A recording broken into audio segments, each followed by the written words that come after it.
함께 사도신경으로 신앙 고백하시겠습니다. 나는 전능하신 아버지 하나님 천지의 창조주를 믿습니다. 나는 그의 유일하신 아들 우리 주 예수 그리스도를 믿습니다.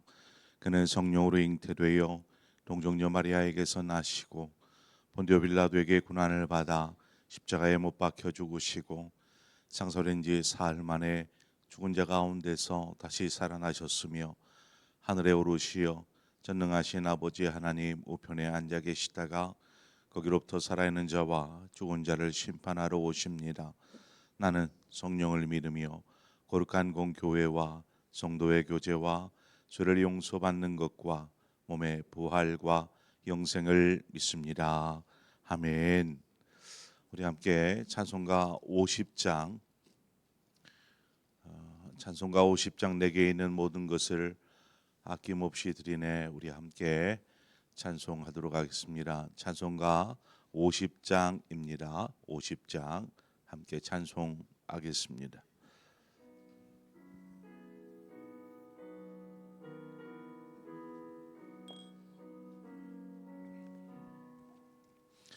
내게 있는 모든 것을 아낌없이 드리네. 사랑하고 의지하며 주만 따라 살리라. 주께 드리네. 주께 드리네. 사랑하는 구주 앞에 모두 드리네. 내게 있는 모든 것을 겸손하게 드리네. 세상 욕심 멀리하니 나를 받아주소서. 주께 드리네. 주께 드리네. 사랑하는 구주 앞에 모두 드리네. 내게 있는 모든 것을 주를 위해 드리네. 주의 성령 충만하게 내게 내려주소서. 주께 드리네. 주께 드리네. 사랑하는 구주 앞에 모두 드리네.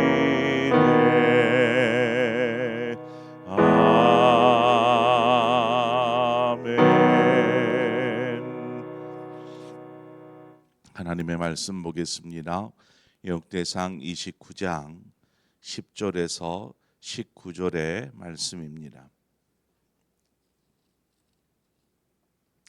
역대상 29장 10절에서 19절의 말씀입니다. 주신 말씀 한 절씩 교독해서 보겠습니다. 다윗이 온 회중 앞에서 여호와를 송축하여 이르되 우리 조상 이스라엘의 하나님 여호와여, 주는 영원부터 영원까지 송축을 받으시옵소서.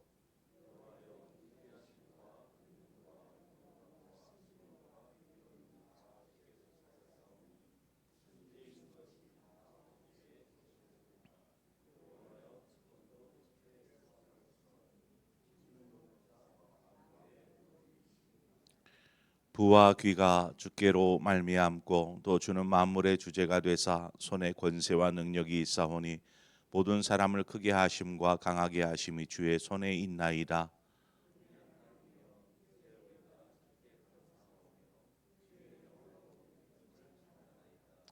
나와 내 백성이 무엇이기에 이처럼 즐거운 마음으로 드릴 힘이 있었나이까. 모든 것이 주께로 말미암아 싸우니 우리가 주의 손에서 받은 것으로 주께 드렸을 뿐이니이다.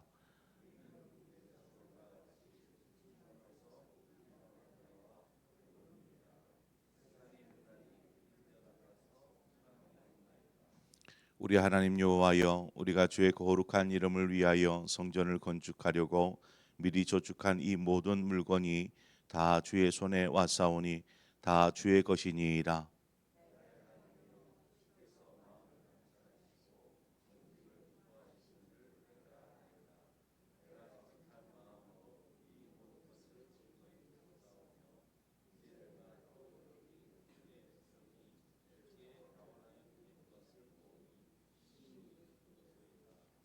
우리 조상들 아브라함과 이삭과 이스라엘의 하나님 여호와여, 주께서 이것을 주의 백성의 심중에 영원히 두어 생각하게 하시고 그 마음을 준비하여 주께로 돌아오게 하시오며,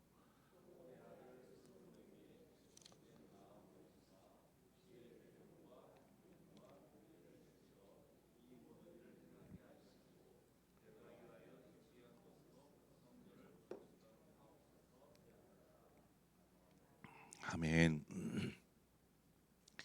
다윗이 이제 성전 건축을 위한 모든 준비들을 마쳤습니다. 무엇보다도 이스라엘 백성들이 이제 성전 건축에 기쁜 마음으로 자원하여서 이제 헌금을 이렇게 드렸습니다. 그런 이스라엘의 백성들의 모습을 보고 구절 말미, 본문 바로 앞에 있는 구절 말미에 보면 다윗 왕도 심히 기뻐하니라. 이스라엘 백성들이 이 성전 건축의 기쁨으로 동참하는 일로 인하여서 이 일이 다윗에게 너무나 큰 감격이고 기쁨이 되었던 것입니다. 이것이 어떤 왕이 뭐 명령해서 한 것이 아니라 그저 백성들이 뭐 이야기는 하였지만 백성들이 자원하는 마음으로 스스로 결단하여서 하나님 앞에 드렸던 것이죠. 다윗은 이 기쁨 가운데에서 하나님을 찬양하며 기도하는 내용이 오늘 본문의 내용입니다. 얼마나 기뻤던지 그가 그 앞에서 온 백성들이 보는 앞에서 하나님을 찬양하며 노래하며 기도하는 것이죠.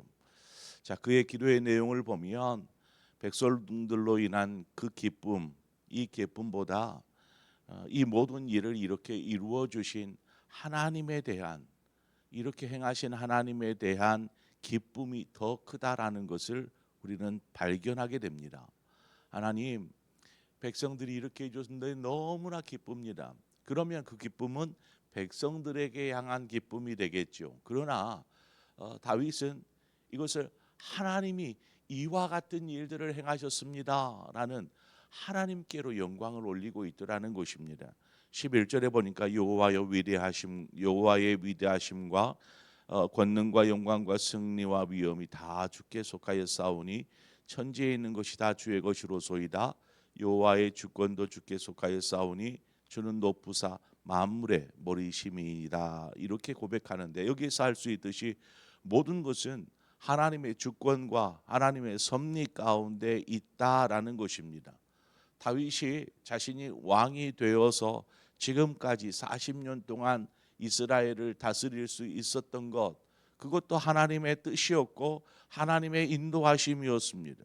백성들 역시 하나님의 백성으로서 여전히 하나님의 다스림 아래 있음을 다윗은 감사합니다. 하나님 감사합니다. 이렇게 고백하죠. 여러분, 하나님의 자녀가 된 것이 얼마나 우리에게 큰 축복이 됩니까? 이와 같은 축복, 일생일대에 이와 같은 축복보다 더 큰 축복이 어디 있겠습니까? 하나님께서 우리를 이 언약 백성으로 삼아 주셨습니다. 언약 가운데 불러 주셨고 우리를 구원하여 주셨으며 우리의 모든 삶을 영원까지 지키시고 인도하여 주시고 다스려 주신다라고 말씀하셨고 또 그렇게 행하고 계시는 것입니다.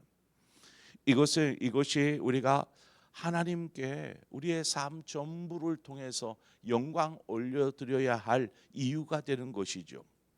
다윗이 이제 40년의 통치를 마치고 자신의 통치권을 솔로몬에게 이양합니다. 그리고 이제 죽음을 맞이하게 되지요.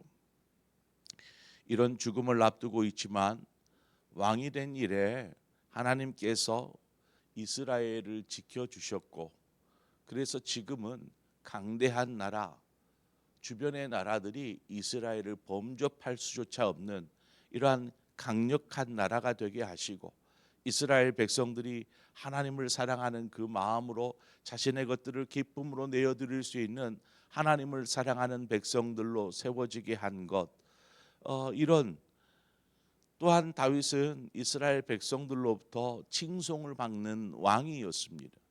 이것은 그때 당시보다도 이 후대에 더 많은, 이스라엘을 하면 다윗 왕, 이처럼 칭송받는 왕이 되었습니다.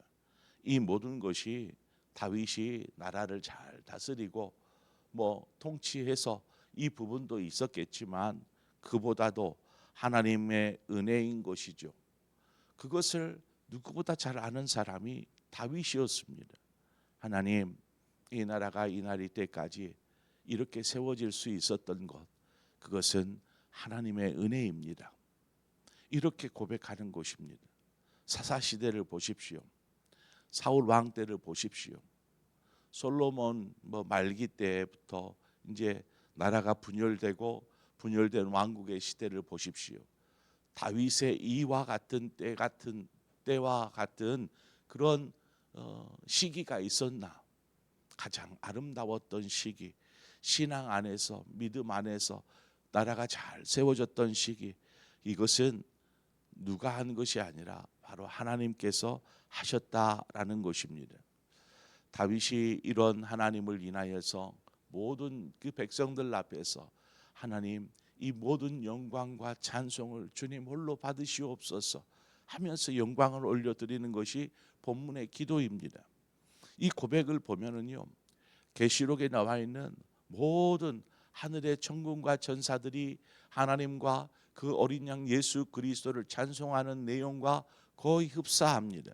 거기에 보면 보좌에 앉으신 이와 어린 양에게 찬송과 존귀와 영광과 권능을 세세토록 돌릴지어다. 그런 천상의 찬송과 그 감사가 지금 다윗이 이스라엘 백성들 앞에서 하나님 앞에 하고 있는 것입니다. 하나님의 나라가 그 나라 가운데, 이스라엘 가운데 임하여 있는 모습이죠. 우리가 할 수 있는 것은 그렇습니다. 그죠? 영광과 찬송을 하나님 앞에 올려드리는 것이 전부인 것입니다. 우리가 아무리 힘들고 어렵고 기도할 제목이 많더라도 뒤돌아 생각해 보면 모든 것이 하나님 영광 받으옵소서 이렇게 올려드릴 것밖에 없더라는 것입니다. 본문 14절에 보니까 나와 내 백성이 무엇이기에 이처럼 즐거운 마음으로 드릴 힘이 있었나이까. 모든 것이 주께로 말미암아 싸우니 우리가 주의 손에서 받은 것으로 주께 드렸을 뿐이니이다 라고 고백합니다. 그러니까 드리는 것 자체가 하나님께 영광이 되는 일이다라는 것입니다. 하나님, 우리가 이렇게 드릴 수 있는 것이 감사합니다 라고 고백하고 있는데, 여러분 다윗이 이 기도에서처럼 우리는 아무것도 없이 빈손으로 왔다가 또 빈손으로 떠나겠지요. 어떤 이는 부모를 잘 만나서 금수저와 같은 그런 집안에서 태어나고, 어떤 사람은 정말 가난하고 어려운 형편 가운데 그런 가정 상황 속에서 태어난 사람도 있습니다. 그러면 금수저에서 태어난 사람은 하나님으로부터 축복받는 사람이고, 그렇지 않은 상황에 태어난 사람은 하나님으로부터 축복을 받지 못한 사람인가요? 우리가 기억해야 될 것은 모든 것이 하나님께로부터 왔다라는 것입니다. 그 말은 바꿔 말하면 모든 것이 하나님께로 왔다라면 모든 것이 하나님께로 다시 드려져야 된다라는 것이죠. 돌아가야 한다라는 것입니다. 자, 그러면 모든 것을 하나님 앞에 드릴 때에 쉽게 드릴 수 있는가? 여러분이 이거 결코 쉽지 않습니다. 부자인가 가난한 사람인가는 어디에서 나올까요? 그가 지금 많은 것들을 가졌기 때문에 부자일까요? 아니면 그가 가진 것이 별로 없기 때문에 가난한 사람일까요? 누가복음 21장에 우리가 잘 아는 과부의 두 렙돈, 그 두 렙돈을 드린 과부의 이야기가 나옵니다. 주님께서 성전에 이렇게 와서 멀찍이 서 있었습니다. 그때의 부자가 와서 하나님 앞에 헌금을 이렇게 드리는 것을 보았습니다. 부자였기에 아마도 상당량의 헌금을 드렸을 것입니다. 부자가 드리고 난 이후에 한 과부가 와서 이제 헌금을 하는데 두 렙돈을 이렇게 헌금함에 넣는 것을 주님이 멀찍이서 보셨습니다. 이들이 드린 것은 정말 큰 차이가 나는, 액수로 보면 너무나 큰 차이가 나는 헌금이었습니다. 만약 교회의 입장에서 보면 어떤 사람의 헌금을 원할까요? 교회 재정을 생각하면 부자의 헌금을 더 선호할 수밖에 없지요. 액수가 비교가 안 되니까. 그러나 주님의 마음은 그렇지 않았습니다. 누가복음 21장 4절에 저들은 그 풍족한 중에서 헌금을 넣었거니와 이 과부는 그 가난한 중에서 자기가 가지고 있는 생활비 전부를 넣었느니라, 이렇게 말씀하십니다. 부자가 자신의 생활비 전부를 하나님 앞에 헌금할 수 있을까요? 이거 쉬운 일이겠습니까? 아마 쉽지 않을 것입니다. 자신의 생활비의 일부를 떼어 드리는 것, 이것도 큰 액수겠지만 자신의 생활비 전부를 하나님 앞에 드린다라는 거, 부자에게는 생각할 수 없는 일입니다. 쉽지 않은 일이다라는 것이죠. 그러나 과부는 자신의 생활비 전부를 드렸습니다. 그것이 사람들이 볼 때에는 저 정도면 우리도 드리지라고 생각할지 모르지만 그것은 과부의 생활비 전부였다라는 것입니다. 부자는 생활비 전부를 드릴 수 있을까? 바로 이것입니다. 주님은 가난한 과부가 다른 모든 사람보다 많이 넣었도다라고 말씀하십니다.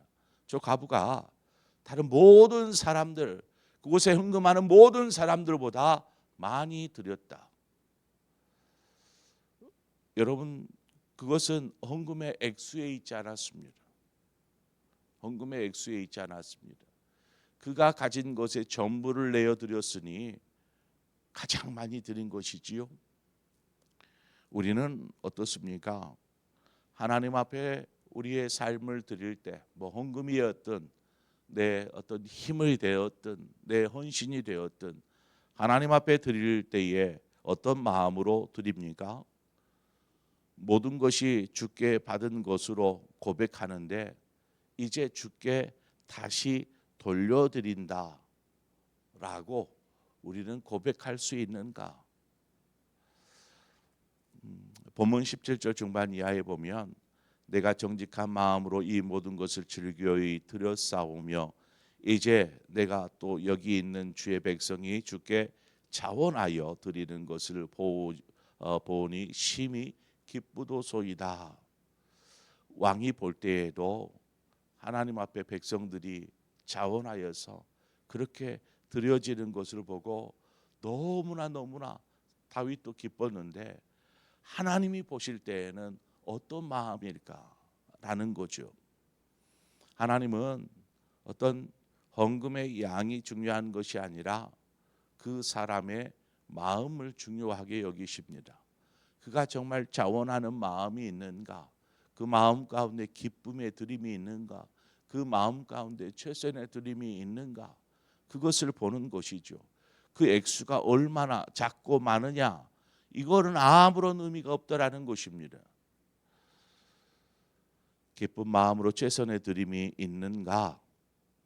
우리의 삶이 하나님 앞에 드려질 때에 여러분에게 기쁨이 있습니까? 하나님 앞에 헌신하고 봉사하고 뭐 하는 것들이 우리 안에 기쁨이 있는가? 정말 하나님 기쁨, 감사함 속에서 내 것을 하나님께로부터 주어진 것이니 이것을 다시 하나님 앞에 드립니다. 다 드리지 않잖아요. 일부를 드리면서도 그것을 인하여서 하나님 감사합니다. 드릴 수 있음이 기쁨입니다. 라는 마음으로 하나님 앞에 드리고 있는가? 하나님의 성전 건축하는 일 정말 큰 일이죠. 교회도 성전을 건축한다 그러면 뭐 교회가 막 흔들흔들 거린다고 합니다. 왜냐? 막 성도들이 많이 힘들어하니까. 지금 그 어마어마한 예루살렘 성전, 이 하나님의 성전을 건축하는 일이 지금 왕도 그렇지만 온 백성들이 한 마음 한 뜻이 되어 기쁨으로 하나님 앞에 드리는 이 모습을 통해서 하나님의 성전 건축이 모두에게 기쁨이요 즐거움이요 또 영광이 되어지고 그 영광을 고스란히 하나님 앞에 올려드리는 것이죠. 하나님, 이것은 하나님의 것이었습니다. 하나님 우리를 이렇게 해주셨습니다. 하나님 영광 받으옵소서 라면서 하나님의 영광을 위해서 내어드리는 이 모습을 보면서 우리 여러분은 어떤 마음과 생각 또 고백을 할 수 있겠습니까? 아무쪼록 우리의 삶 가운데 이렇게 해라 저렇게 해라가 아닙니다. 정말 기쁨으로 하나님 앞에 드려지는 삶, 헌신되어지는 삶이 되어지기를 바랍니다. 막 머릿속으로 계산하고 뭐 이런 거 하나님 별로 좋아하지 않을 것 같아요.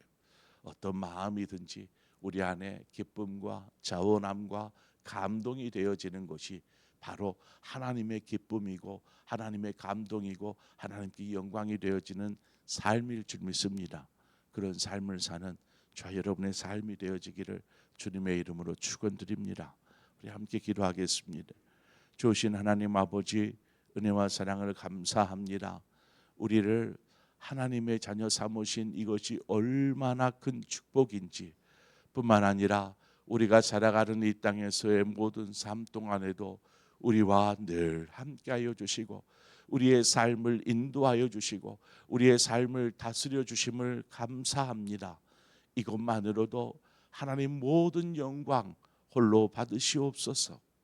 하나님, 그렇지만 우리가 이 땅의 삶을 그저 누리는 데에만 정신이 없다 보니 정말 이것이 어디에서부터 비롯되어진 것인지, 내 건강이 어디에서부터 온 것인지, 내 소유가 어디에서부터 온 것인지, 내 삶이 하나님으로부터 온 것이다라는 것을 잊어버리지 않게 하여 주옵소서. 모든 것이 주께로부터 왔사오니 이제는 주께로 드림이 또한 우리에게는 당연한 것이고 또한 그것이 하나님에게 기쁨이요 영광이 되어지는 삶이 되게 하여 주옵소서. 예수님의 이름으로 기도합니다. 아멘. 주신 말씀을 다시 한번 우리가 곱씹어 묵상하면서 하나님 앞에 드려지는 삶이 우리에게도 기쁨 되고 영광 되게 하여 주옵소서. 우리 그런 고백으로 믿음으로 고백하십시다. 그리고 더불어서 우리의 가정을 위해서 자녀들을 위해서 한 마음으로 기도하기를 원합니다. 특별히 우리가 사순절 기간 가정 예배를 드리고 있는데 이 가정 예배 가운데 하나님 놀랍게 역사하여 주시옵소서. 온 성도들이 다 모두가 함께 가정 예배에 힘쓰게 하여 주옵소서. 우리 그런 마음으로 우리 가정을 위해서 또 우리 사순절 가정 예배를 위해서 시원한 마음으로 기도하고 또 여러분 각자의 기도의 제목들 그것들을 가지고 함께 기도하시다가 자유롭게 돌아가시겠습니다. 함께 기도하겠습니다. 하나님 아버지 은혜와 사랑을 감사합니다. 하나님 모든 것이 하나님으로부터 왔습니다. 우리의 생명도 하나님으로부터 왔고 하나님 우리가 가진 능력도 하나님으로부터 왔고